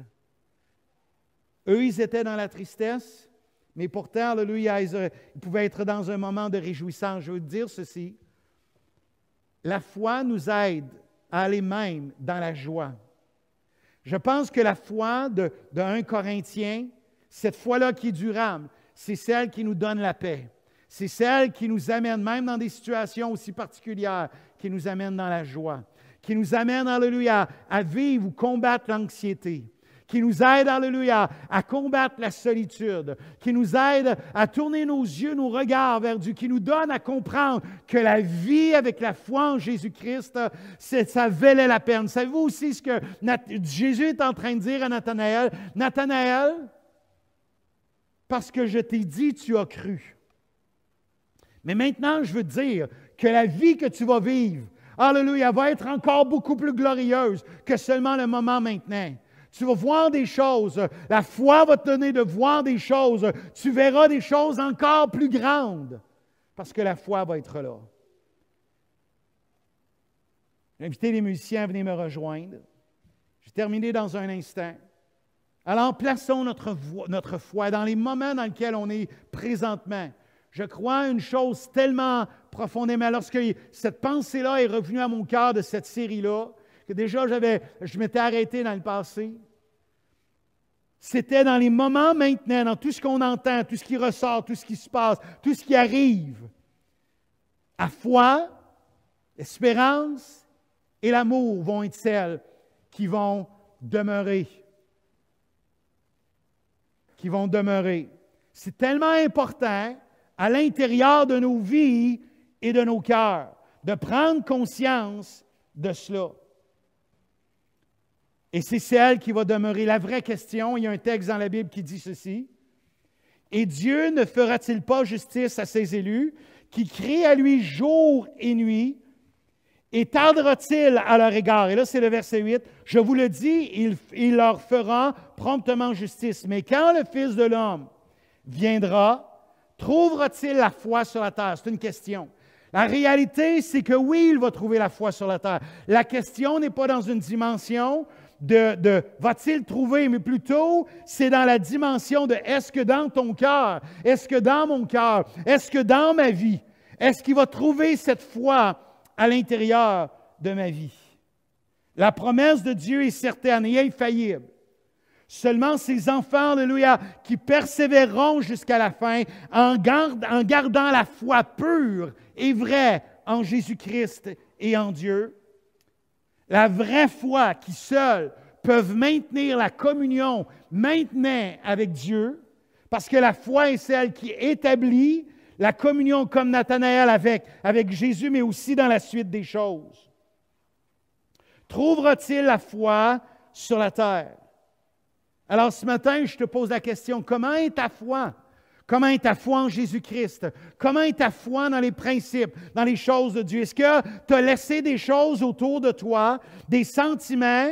La foi n'est pas basée sur des émotions, des sentiments, sur des pensées humaines, sur des réflexions humaines, sur des entendements humains. N'est pas basée d'abord et avant tout sur tout ce qu'on peut attendre de part ou d'autre, mais elle est basée, alléluia, comme fondation, la personne même de Jésus-Christ et sa parole. Est-ce qu'il y a des choses qui ont obscurci? Est-ce qu'il y a des choses qui, comme le verset dans 1 Corinthiens 13, qui t'a amené à voir les choses autour de toi, ou même dans ta propre vie, ta propre relation même avec Dieu, qui ont amené une obscurité? J'aimerais te dire ceci aujourd'hui, alléluia. Nous avons besoin que notre foi, et si nous voyons moyen obscur, des choses qui sont ce que nos yeux voient, c'est ça que le texte est en train de dire. Ce que je vois autour de moi, des fois est d'une manière obscure, juste pendant que le piano joue présentement. D'une manière obscure, nous avons besoin de dire maintenant, alléluia, que Seigneur, je veux que ma foi demeure, qu'elle soit claire. Nous avons besoin que notre amour, notre espérance et notre foi aujourd'hui ne soient pas dans l'obscurité. Peut-être que ta foi aujourd'hui est dans l'obscurité. Billy Graham me dit ceci, de ce que le monde a besoin de voir,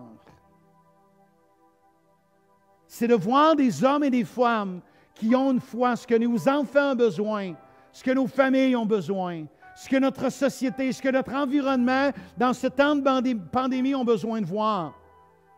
Ce n'est pas de toutes sortes de certitudes de ce qu'on a entendu à quelque part ou un autre. Mais ce que le monde a besoin de voir, c'est une foi qui n'est pas dans l'obscurité, mais une foi qui vit dans la clarté. Billy Graham a dit ceci, « Nous sommes la Bible que le monde lit, nous sommes les credos dont le monde a besoin, nous sommes les sermons que le monde écoute. » Je vais vous dire ceci. Dans notre société présentement, il n'y a jamais eu autant de choses qui ont été dites, de spéculations, de choses scientifiques, de tellement d'affaires qui ont été mentionnées. On entend ça à la journée longue. Sur les médias sociaux et toutes sortes de choses, on entend à la télé. Vous savez ce que le monde a besoin? C'est de voir des hommes et des femmes qui ont une foi qui est claire, qui n'est pas obscurcie par tout ça. Une foi qui est maintenant dans ta vie et dans ton cœur. Une foi qui va demeurer, qui va persister dans les situations. La foi qui va persister. Rappelez-vous, ces trois choses demeurent. Ces trois choses vont subsister, vont persister dans le temps, dans les situations, dans les complications, dans tout ce qui peut arriver. Je vais vous dire une chose. Un jour, Dieu viendra chercher son Église. C'est une déclaration biblique. C'est une certitude dans laquelle on peut avoir, dans laquelle on peut placer notre foi. Et ce n'est pas tout ce qui se passe présentement, ce n'est pas tout ce qui s'est passé auparavant et tout ce qui se passera demain qui va empêcher que la chose se réalise. Mais savez-vous quoi? Quand Dieu viendra chercher son Église, trouvera-t-il la foi sur la terre? Trouvera-t-il la foi en ta vie, dans ton cœur, dans ta vie? Je veux ce matin te demander, t'encourager. Je m'en allais dire t'implorer. Aie une foi qui est claire. Tes yeux physiques peuvent être obscurcis par le monde, tout ce qui peut prendre place. Cela peut être vrai, mais ta foi doit rester claire. Ce matin, là où tu es, dans ta maison, alléluia, là où tu es aujourd'hui, si ta foi est obscurcie, permets-moi de prier pour toi. J'aimerais ça que là où tu es, alléluia, peut-être juste que tu ouvres ton cœur devant le Seigneur. Il y a un texte dans la parole où un homme va dire « Viens au secours de mon incrédulité. Seigneur Dieu, viens au secours de notre manque de foi. Viens au secours de l'obscurité, Seigneur, de notre foi. Donne-nous, Seigneur, qu'elle soit claire. Dieu, on peut douter de tout ce qui peut se passer dans le monde. Seigneur, on peut croire certaines choses que des personnes peuvent nous dire. Mais Seigneur, il restera toujours qu'il y aura ta vérité, qu'il y aura, Seigneur, les principes de ta parole. Seigneur, et ce matin, je ne suis pas dans quelque chose de juger tout ce qui est de part ou d'autre autour de nous. Mais Seigneur, je suis à partager, à rendre clair sur l'importance que notre foi ne soit pas obscurcie avec tout ce qui peut prendre place dans les situations de nos vies, dans ce temps de pandémie. Seigneur, tu es le même Dieu, tu es le même Seigneur. Dieu, nous voulons être des hommes et des femmes qui font la bonne chose, qui accomplissent les bonnes choses dans ce temps de pandémie, Seigneur. Nous voulons, alléluia, faire les bonnes choses. Nous voulons, Seigneur, bien sûr, prier pour toutes nos autorités sanitaires, pour toutes nos autorités politiques. Seigneur, aujourd'hui, de les bénir, des autorités dans nos villes, Seigneur. Puisses-tu les bénir, puisses-tu les aider, puisses-tu être avec eux. Seigneur, je veux même oser prier, d'élever la foi dans leur cœur. Dieu, donne-nous d'être des hommes et des femmes, alléluia, qui vivent une foi qui est claire dans nos situations de vie. Seigneur, une foi claire pour nos enfants, une foi claire pour le salut de nos familles, une foi claire, Seigneur, pour notre relation avec toi, une foi claire pour nos finances, une foi claire pour notre futur, une foi claire pour ton retour, Seigneur. Une foi claire pour nos relations, Seigneur, conjugales. Une foi qui est claire, qui est réelle. Seigneur, cette foi qui va persister, qui va demeurer. Seigneur, je peux me poser la question, que restera-t-il, Seigneur, après toute cette pandémie? Que restera-t-il, Seigneur? Les gens qui ont vécu les guerres, les gens qui ont vécu des pandémies, probablement ont été des temps de tellement de questionnements. Seigneur, pendant la guerre, des parents qui se posaient la question, « Mon enfant, vas-tu revenir à la maison, Seigneur? Mon fils, vas-tu revenir à la maison? » Seigneur, tellement d'inquiétudes. Seigneur, pendant des pandémies où des gens ont été malades, des gens se sont retrouvés, des situations, des questionnements. Seigneur, qui a amené tellement de questionnements. Mais je sais une chose, c'est que ni les guerres, ni les pandémies, Seigneur, n'a obscurci la foi, l'espérance et l'amour. Parce que ces choses sont encore vraies aujourd'hui, sont encore là pour nous, vie aujourd'hui. Seigneur, quelle bénédiction de voir que la foi va demeurer, peu importe ce qui va arriver. Seigneur, la foi va rester. Et Seigneur, le désir de nos cœurs, c'est qu'elle soit dans nos vies, qu'elle soit dans la vie de ceux, alléluia, qui entendent aujourd'hui. Que la foi s'élève, Seigneur, au-delà de ce qu'ils entendent, Dieu dans le monde, au-delà de des sentiments, d'imagination, de choses qui sont là. Que la foi soit claire dans leur cœur envers qui tu es, Jésus, et comment tu es le Dieu qui les connaît, qui sait qui ils sont aujourd'hui, et que tu veux agir dans leur vie et dans leur cœur. Je le prie, Père, au nom de Jésus-Christ de Nazareth. Seigneur, je prie pour le centre évangélique de Shawinigan. Je prie, Seigneur, pour les gens qui nous entendent, qui est avec nous les dimanches matins. Seigneur, je prie, alléluia, pour les gens peut-être qui est pour la première fois avec nous. Je prie pour les églises du Québec, Seigneur, du Canada. Je prie pour les églises dans le monde, Seigneur, les chrétiens, alléluia. Je prie, Dieu, élève un peuple qui a une foi claire, Seigneur, dans notre société. Un peuple qui a une foi claire dans notre monde, Seigneur. Et que, comme Billy Graham a mentionné, Seigneur, que cette foi, que nous allons être des Bibles que le monde va pouvoir lire par leur foi dans leur vie. Seigneur, que nous serons le credo, alléluia, dont le monde a besoin de mettre les principes de ta parole en pratique. Des gens, Seigneur, qui vont prêcher par leur foi en toi. Non pas, Seigneur, dans une pensée humaine, mais dans une foi, Seigneur. Élève une église. Élève des hommes et des femmes, des enfants, des aînés, des couples, Seigneur, qui ont une foi claire dans le monde dans lequel on est. Seigneur, merci pour cette journée. Merci pour ce matin. Seigneur, on implore ta bénédiction durant cette semaine. Sois avec nous et Dieu élève une foi claire. Saint-Esprit, rends cette foi claire, qu'il n'y ait plus d'obscurité, mais qu'il y ait cette clarté. Seigneur, on peut permettre que nos yeux, ce que l'on voit dans le monde, soit d'une manière obscure. Mais Seigneur, je ne veux pas permettre dans nos vies que notre foi marche dans l'obscurité. Mais comme Nathanaël, nous puissions déclarer, Jésus, tu es celui qui devait venir. Tu es le Fils de Dieu. Et que Jésus, alléluia, ta parole me donnera de croire ce que tu veux faire dans nos vies. Les principes, Seigneur, les principes de ta parole, de les croire pour les mettre en pratique. Que nous puissions, dans cette semaine qui vient, te voir agir. Et Seigneur, élever une foi claire. Je le prie au nom de Jésus. Amen et Amen. On va terminer dans un instant avec un chant ce matin, alléluia, qui nous parle de comment Dieu fait les choses de bonne façon, comment le Seigneur fait les choses claires, comment Dieu fait les choses, alléluia, de la bonne manière, que je peux croire ce qu'il a promis. Le chant dit, alléluia, il va l'accomplir. Ce qu'il a dit, il va l'accomplir. Alors ce matin, alors qu'on chante ce chant, on va terminer avec ce chant. Alléluia, je vais quitter, on va laisser ce chant. Alors chantez-le aujourd'hui. Élevons et croyons-le, ce chant-là. Alors, je vais vous souhaiter une bonne semaine. On veut vous voir dimanche prochain. Soyez là pour la deuxième partie qui va être l'espoir, l'espérance, la nécessité de cette espérance dans nos cœurs et dans nos vies. Et comment, quelquefois, elle peut être troublée. Mais comment, alléluia, elle a besoin aussi d'être claire.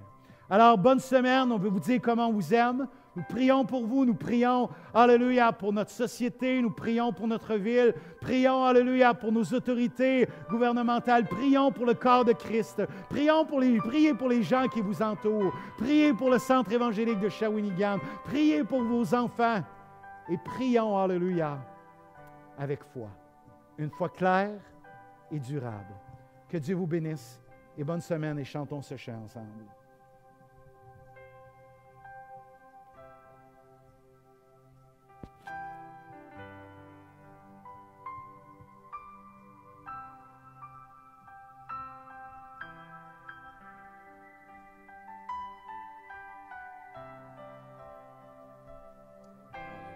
Ténèbres devant moi n'ébranleront pas ma foi.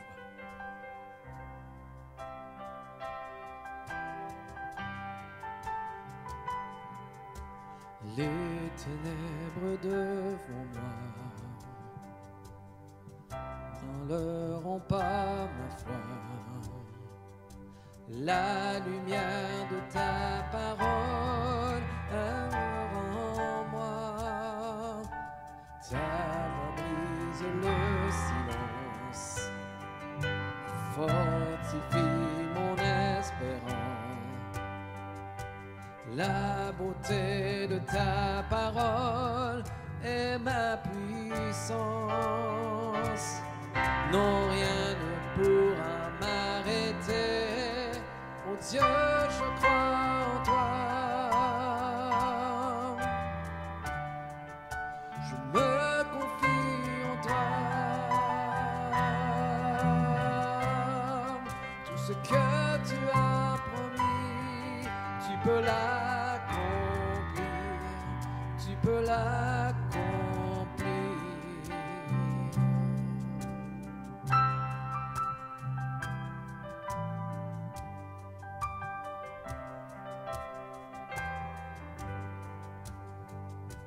J'entrerai dans tes promesses, affrontant mes forteresses. Chaque pierre tombera au son de ta voix. Non, rien ne pourra m'arrêter. Oh Dieu, je crois en toi. Je me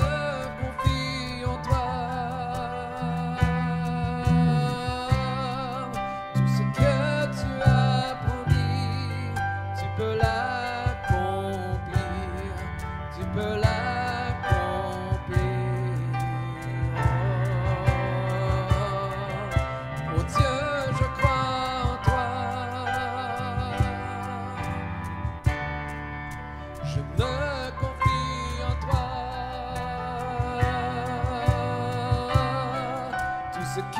tu as promis, tu peux l'accomplir, tu peux l'accomplir.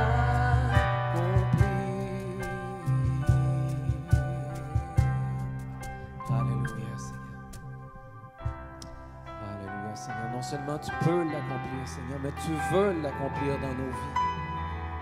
Merci, Seigneur, que tu veilles sur ta parole pour l'accomplir dans nos vies et que tes promesses sont oui et amen en Jésus-Christ.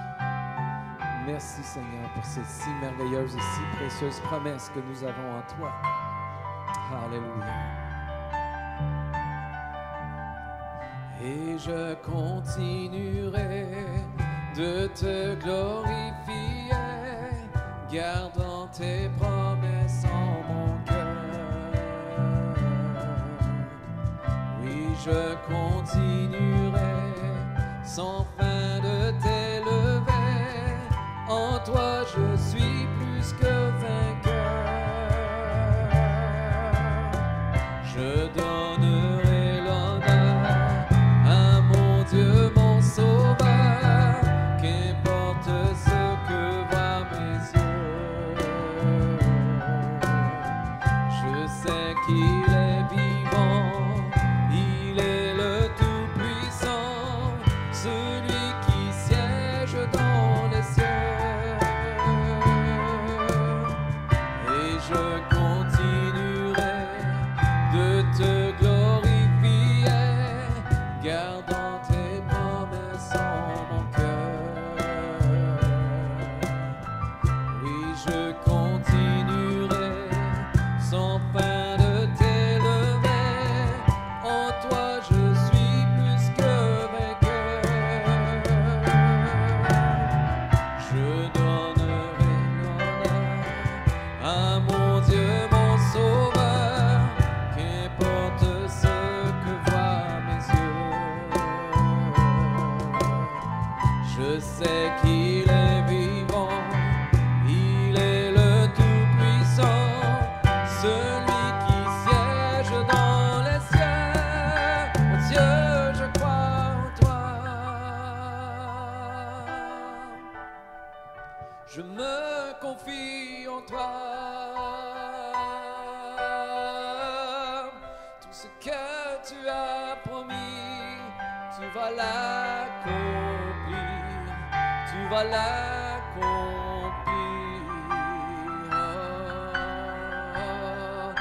Oh Dieu, je crois en toi. Je me confie en toi. Tout ce que tu as promis, tu vas l'accomplir. Tu vas l'accomplir. Oh Dieu, oh Dieu, je crois en toi. Je me confie en toi. Tout ce que tu as promis, tu vas l'accomplir. Tu vas l'accomplir. Oh Dieu, oui. Oh Dieu, je crois en toi. Je me confie en toi. Tout ce que tu as promis, tu vas l'accomplir. Tu vas l'accomplir.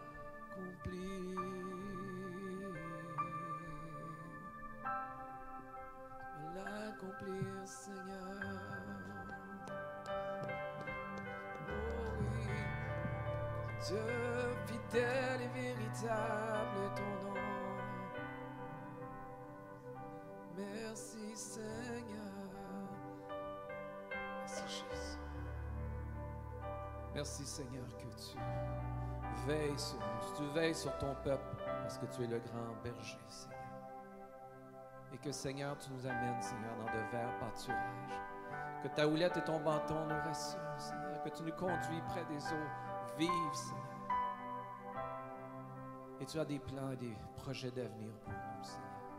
Tu ne veux pas notre malheur, mais ce que tu veux, Seigneur, c'est notre joie, elle soit complète en toi. Seigneur, purifie nos cœurs afin que nous recherchions ta présence.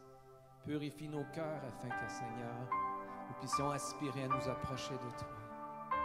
Et Seigneur, nous voulons défricher nos cœurs aussi afin de te laisser nous transformer, afin que nous devenions de plus en plus semblables à ton Fils. Alléluia. Béni soit ton nom, Seigneur. Amen. Bonne semaine tout le monde.